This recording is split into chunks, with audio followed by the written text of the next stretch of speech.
হজ পেলাম, জাকাত পেলাম, সব পেলাম। তাইলে বলুন এই নাবির জাশ্নে ঈদে মিলাদুন নবী করা চলবে কি চলবে না? এক শ্রেণীর মানুষ বাড়িয়েছে, এরা বলছে নাবি নাকি 40 বছর নাবি হয়েছে। জোরকা নাউজুবিল্লাহ। আরে বোকা, নাবি 40 বছরে নাবি নয়। আসমান জামিনের আগে, আদমের আগে, লৌহ কালামের আগে সর্বপ্রথমে আমার আল্লাহ পাক আল্লাহ তাআলা নাবির নূর খানাকে তৈরি করেছে। এটা জোরে বলবেন না? যদি বলে যে মৌলভী সাহেব হাদিস দেন, দলিল দেন, দলিল দিতে রাজি আছেন? জি। আর আপনাদেরকে এটাও বলবো, আমার মা বোনদেরকে বলো, মা বোন আপনারা এই জায়গাতে এসেছেন, ইনশাআল্লাহ লাস্টে বেলা দুই একটা আপনাদেরকে কথা বলবো।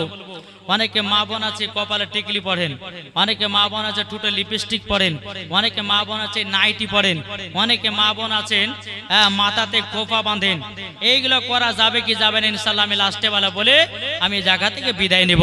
তো বাবাজি একটাই দলিল দিব, আমার নাবি কবে হয়েছে? শুনতে রাজি আছেন তো? জি, একবার মোহাব্বতে বলেন সুবহানাল্লাহ।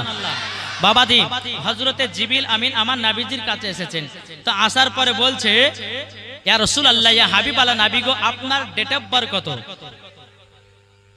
ডেট অফ বার্থ কত? আচ্ছা বলুন তো, আপনাদেরকে জিজ্ঞাসা করা হয় ভাই আপনাদের বয়স কত, ডেট অফ বার্থ কত মনে আছে না নাই? জি, আমার যেমন ডেট অফ বার্থ হচ্ছে 2/8/1997। 2/8/1997, তার মানে আমার বয়স আছে এখন 27 বছর। কত? 27।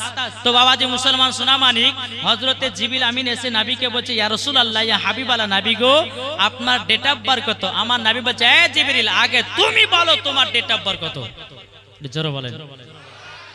যখন এই কথা বলা, তো বলার পরে হযরতে জিবরিল আমিন বলতেছেন ইয়া রাসূলুল্লাহ, ইয়া হাবিবাল্লাহ নবী গো, আমার ডেট অফ বার্থ কত আমি বলতে পারবো না, আমার সাল কত, আমার উমর কত আমি বলতে পারবো না, কিন্তু নবী একটা অনুভব দিতে পারি, ৪র্থ নাম্বার আসমানে, ৪ নাম্বার আসমানে একটা তারা দেখতাম, ওই তারাটাকে একবার নয় দুবার নয় ৭৭,০০০ বছর পর পর ওই তারাটাকে চমকাতে দেখতাম। জোরে বলে।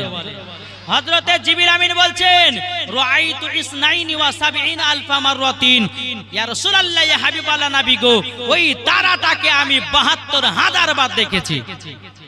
কে দেখেছেন? হযরতে জিবরিল আমিন ওই তারাটাকে কতবার দেখেছেন? ৭২,০০০ বার। তো আমার নবী বলতেছেন এ জিবরিল, তুমি কি জানো ওই তারাটা কে ছিল? জিবরিল আমিন বলছে ইয়া রাসূলুল্লাহ, আমি জানি না ওই তারাটা কে ছিল। নবী আমার বলতেছে ইয়া জিবরাইল ইজ্জতি রব্বি আনা যালিকাল কাওকাব, এ জিবরিল শোনো, আমি রব্বুল আলামিনের ইজ্জতের কসম খেয়ে বলতেছি ওই তারাটা আমি ছিলাম। এটা জোরে বলবেন না? ওই তারাটা কে ছিল? কে ছিল? আমার নবী মুস্তাফা ছিলেন। জোরে বলেন। তাইলে বাবাজি এখানে বোঝা যায় যে আসমান জমিনের আগে, পাহাড় পর্বতের আগে, নদী নালার আগে, সমস্ত জিনিসের আগে আগে আমার নবীকে বানিয়েছে। জোরে বলেন। এটা আমাদের আকীদা কি আকীদা না? জি, আমাদের আকীদা। আমরা জাশ্নে ঈদে মিলাদুন নবী পালন করি, এটা আমাদের আকীদা। বেরাদ ইসলাম নবীর নামে দুরূদ সালাম পড়ি, এটা হচ্ছে আকীদা, নাকি বলছেন? তো বাবাজি যাই হোক, আল্লাহ পাক আল্লাহ তাআলা আমাদের সকলকে নবীজির আশিক, নবীজির প্রেমিক যেন বানিয়ে নেয়। একবার দুরূদ পড়ুন, একটু জীবনের দিকে যাব। আল্লাহুম্মা মাওলানা মুহাম্মাদ ওয়ালা আলে মাওলানা মুহাম্মাদ সাল্লাল্লাহু তাআলা আলাইহি সাল্লাম। এ বাবাজি মুসলমান ভাইরাও, ও মা কানা শুনে যান, মারাতের বেলায় মা জননীরা, আমার নবীর বয়স যখন বাবা ৬ বছর। কত বছর? ৬। নবীজির মা ইন্তিকাল করেছেন। নবী আমার মার জন্য কেঁদে কেঁদে কেঁদে চোখ দুটোকে লাল করে দিয়েছে। হযরতে আব্দুল মুতাল্লিব বলছেন, বলে পোতা, তোমার মার জন্য তুমি কেঁদে কেঁদে চোখটা লাল করেছো, তুমি চিন্তা করো না, ৭ সমুদ্র ১৩ নদী যদি যেতে হয় যাব, তবে তোমার চোখে লালটা কাটিয়ে নিয়ে এসে বাড়ি আসবো। জোরে বলেন। নবীর আব্বা নাই, নবীর মা নাই, নাবির দাদা সকালবেলা আমার নাবিকে টুকটুক টুকটুক করে বাবাজি এক রাহিবের কাছে নিয়ে যেতে লাগলো। বেরাদর ইসলাম মুআজ্জাজ জামানিকেরাও, এ সোনা মানিকেরাও, ওগো আমার আব্বাজি মুসলমান ভাইরাও, হযরত আব্দুল মুত্তালিব রাদিয়াল্লাহু তাআলা আনহু তিনি বলতেছে, গো আমার পোতাও, চলো চলো তোমার চোখের লালটা আমি কাটিয়ে বাড়িয়ে নিয়ে আসবো। এ বাবাজি মুসলমান ভাইরাও, এ সোনা মানিকেরাও, আমার নবীকে বাবা যখন নিয়ে যেতে লাগলেন একটা গির্জা ঘরে, আমার নবী মুস্তাফা বাবাজি এবং হযরত আব্দুল মুত্তালিব রাদিয়াল্লাহু তাআলা আনহু বাবাজি দরওয়াজায় গিয়ে খট খট খট খট করে আওয়াজ দিয়েছে। বাবাজি দরওয়াজা কেউ খোলে নাও। 1 ঘন্টা 2 ঘন্টা 3 ঘন্টা পার হয়ে যায়। অনেকক্ষণ পরে বাবাজি আল্লাহ ওয়ালা ব্যক্তিটা তিনি আপনার দরওয়াজা খুলেছেন। দরওয়াজা খোলার পরে আব্দুল মুত্তালিব রাদিয়াল্লাহু তাআলা আনহু তিনি বলতেছে, বলো গো আমার নবীজি, ওগো আমার নবীজি, দেখো না দেখো কে এসেছে, বেরিয়ে দেখো। কিন্তু বাবা যে রাহিবটা ছিল, যেখানকার মালিকটা ছিল, দরওয়াজা খুলতেছে, ছেলেটা বেরোচ্ছে। বাবা মনে হচ্ছে আপনার গোসল করেছে, মাথার চুলগুলো ভিজা ভিজাও, শরীরটা যেন ভিজা ভিজাও। হযরত আব্দুল মুত্তালিব বলতেছে, বলো গো ভাই, তোমার দরওয়াজার কাছে 1 থেকে প্রায় 3 ঘন্টা ধরে দাঁড়িয়ে আছি, তুমি কেন দরওয়াজা খোলো না? ওই রাহিবটা বলতেছে, বলো হুজুর বেয়াদবি মাফ করবেন, আমার এই গির্জা ঘরে রহমাতাল লিল আলামিন এসেছে। জোরে বলুন না সুবহানাল্লাহ। হযরত আব্দুল মুত্তালিব বলতেছে, বলে বুঝলেন কেমন করে? ওই রাহিবটা আল্লাহ ওয়ালা ব্যক্তিটা বলছে, বলো গো হুজুর, আমি তাওরাতের মধ্যে পড়েছি, আমি আপনার কিনা জবুরের মধ্যে পড়েছি, আমি ইনজিলের ভিতরে পড়েছি। কি পড়েছ? বলে আমার গির্জাঘরে একজনই এমন ব্যক্তি পা মুবারক রাখবে, তিনি হবেন আখেরি জামানার নবী। নারায়ে তাকবীর, নারা রিসালাত, মাসলাক আলা হযরত। এ বাবাজি মুসলমান ভাইরাও, ওগো আমার সোনা মানিকেরাও, যখন বাবাজি কথা বলার পরে আব্দুল মুত্তালিব রাদিয়াল্লাহু তাআলা আনহু তিনি বলতেছে, বলো গো দেখো না আমার পোতাটা তিনার মার জন্য কেঁদে কেঁদে কেঁদে কেঁদে যেন চোখ দুটোকে লাল করে নিয়েছে। আপনি একটু নবীজির চোখ মুবারকে ফুটা লাগায়া দিন, যেন চোখে লালটা কেটে যায়। ওই রাহিবটা বলছে, হুজুর বেয়াদবি মাফ করবেন, ইনি হলেন ডাক্তারের চেয়েও ডাক্তার। হুজুর আমাকে ফুটতে বলবেন না, আপনি বাড়িতে নিয়ে যান, আমার নবী মুস্তাফার থুতু মুবারক নিয়া তিনার চোখ মুবারক লাগায়া দিন, সেকেন্ড বারবার তিনার চোখের লাল কেটে যাবে। তাইলে আমার নবীজির থুতু মুবারকের পাওয়ার কত নাকি বলছে? আব্দুল মুত্তালিব বলছে, হারে ভাই, তুমি তো আমার পোতার চোখে ফুটা দিতে পারতে, দিলে না কেন? বলে হুজুর এমন একদিন জামানায় আসবে, তারা বলে বেড়াবে নবীর ক্ষমতা ছিল না, তার জন্য অন্য জনের কাছে গিয়ে চোখে পোপা দিয়েছে। বলবে করবে না? এখন তো এমনি বলে যে নবী গায়েবের খবর জানা, বলছে না? তাহলে এই জিনিসটা যদি আপনার করতো, তাহলে বলতো যে নবীর ক্ষমতা ছিল না বলে অন্য জনের কাছে ফু মারতে লেগেছিল নাকি? বলতে না?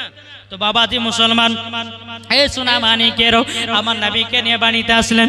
আসার পর হযরত আব্দুল মুত্তালিব রাদিয়াল্লাহু তাআলা আনহু বাবাজি তিনি কি করেছেন, আমার নবী মুস্তাফার থুতু মুবারক বাবাজি চোখ মুবারক লাগায়া দিয়েছে। আল্লাহর কি কুদরত, বাবাজি চোখের লালটা সঙ্গে সঙ্গে কেটে গেছে। জোরে বলুন না সুবহানাল্লাহ। এই বাবা আমার নবী মুস্তাফার থুতু মুবারক পাক, আমার নবী মুস্তাফার পেশাব মুবারক পাক, আমার নবীজির যেই শরীর মুবারক ঘামটা বেরিয়ে আসে, পরশিনাটা বেরিয়ে আসে, মুস্কে আম্বারের থেকেও বাবা খুশবুদার। আর এরা বলছে যে নবী আমাদের মতো মানুষ। এ বাবাজি মুসলমান ভাইরাও, ওগো আমার সোনা মানিকেরাও, যেই নবী মুস্তাফার শরীর মুবারকে মাছি বসে না, মশাতে কামড়াই না, আর আমাদেরকে মশা পেলে ছাড়ে না।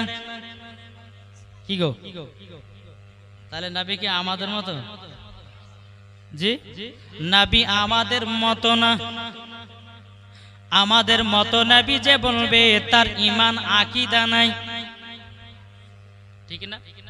বাবাজি মুসলমান, এ সোনা মানিকেরাও, ওগো আমার মা খালো, শুনে যান মেরাতের বেলায় মা জননীরাও, আমার নবী মুস্তাফার তুতু মোবারকের পারে যদি বর্ণনা করতে যায় রে বাবা, কমসে কম 1 ঘন্টা লাগবে। বলবো নাকি? বলবো? শুনতে রাজি আছেন?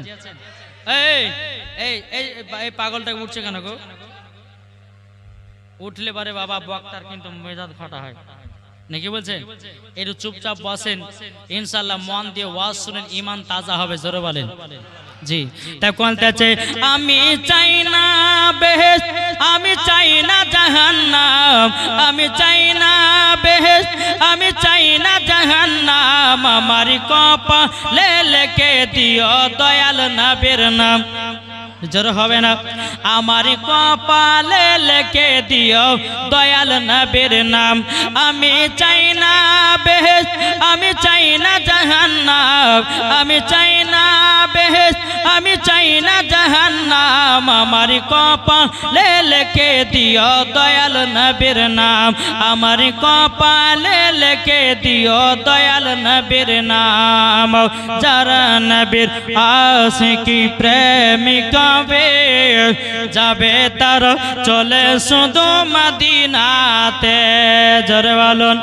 আর দেখলে পরে বোঝা যায় নবীর দিওয়ানা, দেখলে পরে বোঝা যায় নবীর দিওয়ানা, আমার কপালে লিখে দিও দয়াল নবীর নাম। জোরে করুন।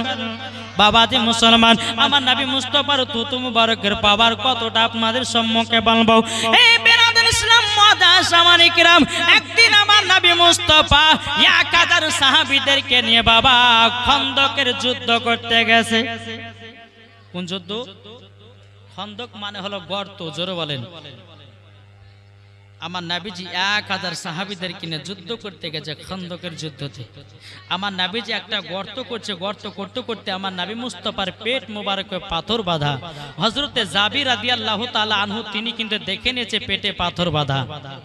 কিন্তু বেরাদার, এ সোনা মানিকেরও, ওগো আমার আব্বাজি মুসলমান ভাইরাও, হযরতে জাবির রাদিয়াল্লাহু তাআলা আনহু তিনি যখন বাবা নবীজির পেট মোবারক আপনার পাথর বাঁধা দেখে নিয়েছে বাবা, হযরতে জাবির রাদিয়াল্লাহু তাআলা আনহু তিনি বাবাজি টুক টুক টুক টুক করে নিজের বিবির কাছে গেছে।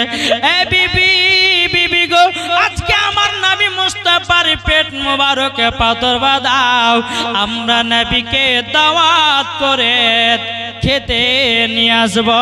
জোরে বলুন না সুবহানাল্লাহ। হযরতে জাবির রাদিয়াল্লাহু তাআলা আনহু তিনি বলতে, জগো বিবি, আমাদের বাড়িতে কি আছে বলো না? বলে একটা খাসি আছে আর জবের কিছু আটা আছে, যাও যাও যাও আপনি আমার নবীকে দাওয়াতটা করে দিন। হযরতে জাবির রাদিয়াল্লাহু তাআলা আনহু তিনি বাবাজি এক পা দুপা করে আমার নবী মুস্তাফার কাছে গেছেন। যাওয়ার পরে বলতেছে, বলো ওগো হুজুর, হুজুর আপনার দাওয়াত থাকলো আমার বাড়িতে। হযরতে জাবির রাদিয়াল্লাহু তাআলা আনহু তিনি বাবা কানে কানে বলেছে, আমার নবী মুস্তাফা তিনি 1000 সাহাবীদেরকে আমার নবীজি দাওয়াত করে দিয়েছে। আমার নবীজি বলতেছে, এ সাহাবীরা, তোমাদের সকলের দাওয়াত থাকলো হযরতে জাবিরের বাড়িতে। হযরতে জাবির রাদিয়াল্লাহু তাআলা আনহু তিনি চিন্তা আল্লাহ, আমার বাড়িতে একটাই খাসি, 1000 সাহাবী খাবে, আমি কি করে সাহাবীদের খাবার তৈয়ার করব? বাবা যে চিন্তায় চিন্তিত হয়ে গেছে। হযরতে জাবির রাদিয়াল্লাহু তাআলা আনহু তিনি বাবা দিয়ে এক পা দুপা করে বিবির কাছে গেছে। ও বিবি, বিবি গো, আমি দিলাম নবী মুস্তাফাকে দাওয়াত, আর আমার নবী দিয়েছে 1000 সাহাবীদেরকে দাওয়াত। হযরতে জাবির রাদিয়াল্লাহু তাআলা আনহুর বিবি বলতেছে, বলো স্বামী গো, চিন্তা করবেন না, আমার নবীজি 1000 সাহাবীদেরকে দাওয়াত করেছে, নিশ্চয় খাবারের ব্যবস্থা হয়ে যাবে। এটাই ছিল তাদের বাবা ঈমান, এটাই ছিল নবীর প্রতি মহব্বত। আজ আমাদের ঘরে বিবিরা হলে পরে বলতে এই তোমার মাথা খারাপ হয়েছে, একটা ছাগলের 1000 লোক খাবে, তোমার কি করে হয়? বলতে বলতো না যে অবশ্যই বলতো। কিন্তু বেরাদান ইসলাম মাদান সামানি কিরাম, যখন বাবাজি হযরতে জাবির রাদিয়াল্লাহু তাআলা আনুকে যখন বাবা কথা বলাও, সকাল হয়ে গেল। হযরতে জাবিরের বাড়িতে বাবা দুটি সন্তান। কটা? দুটি সন্তান। মন দিয়ে শুনবেন বাবা। এই কি ব্যাপার এখানে চিল্লাচিল্লি করছে কেন গো? এবার তো বলেন আল্লাহুম্মা সাল্লি আলা মাওলানা মুহাম্মদ ওয়ালা আলে মাওলানা মুহাম্মদ সাল্লাল্লাহু তাআলা আলাইহি সাল্লাম। বাবাজি মুসলমান ভাইরাও, এ সোনা মানিকেরাও, আমার আব্বাজি মুসলমান ভাইরাও, হযরতে জাবির রাদিয়াল্লাহু তাআলা বাড়িতে বাবা দুটি সন্তান। সকাল হয়েছে, হযরতে জাবির রাদিয়াল্লাহু তাআলা তার বড় সন্তানকে নিয়ে খাসিটা হালাল করছেন। বেরাদান ইসলাম ছোট সন্তানটা ময়দানে খেলতে গেছে। বাবাজি খাসি যখন জবাই করা হয়ে গেল, খাসির গোশত যখন কাটাকুটি হয়ে গেল, বাবাজি জমিনে ছাগলের রক্ত পড়ে আছে। হযরতে জাবির রাদিয়াল্লাহু তাআলা ছোট সন্তান ময়দান থেকে খেলতে এসেছে, খেলাধুলা করে বাড়িতে এসেছে, দেখতেছে জমিনে রক্ত পড়ে, বলতেছে বলো ও গো বড় ভাই, জমিনে রক্ত কেন পড়ে? কি কারণের জন্য রক্ত পড়ে বলুন না, বলুন না। হযরতে জাবির রাদিয়াল্লাহু তাআলা বড় সন্তান বলছে গো ছোট ভাই, আমাদের বাড়িতে আজকে দু জাহানের বাদশা নবী আমার দাওয়াত খেতে আসবেন, তারই জন্য আমরা ছাগলটাকে হালাল করেছি। হযরতে জাবিরের ছোট সন্তান বলছে বলে ভাই কেমন করে তুমি ছাগলটা জবাই করেছো ভাই, একবার দেখায়া দাও। তখন বলছে বলে ছোট ভাই ঘরের ভিতরে যাও, একটা ধারালো ছুরি আছে, অস্ত্র আছে, নিয়ে আসো। নিয়ে আসা হলো। বলে ভাই জমিনে শুয়ে যাও। হযরতে জাবিরের বড় সন্তান বাবাজি ছোট ভাইয়ের গলাতে বাবা ছুরি চালায়া দেয়। যখন বাবা ছুরি চালায়া দেওয়া সঙ্গে সঙ্গে বাবা ইন্তিকাল করলো। বড় সন্তানটা বাবা কি করলো, মনে মনে চিন্তা করে বলার লাগো আমি তো মার সামনে যেতে পারবো না, আমি তো আব্বার সামনে যেতে পারবো না।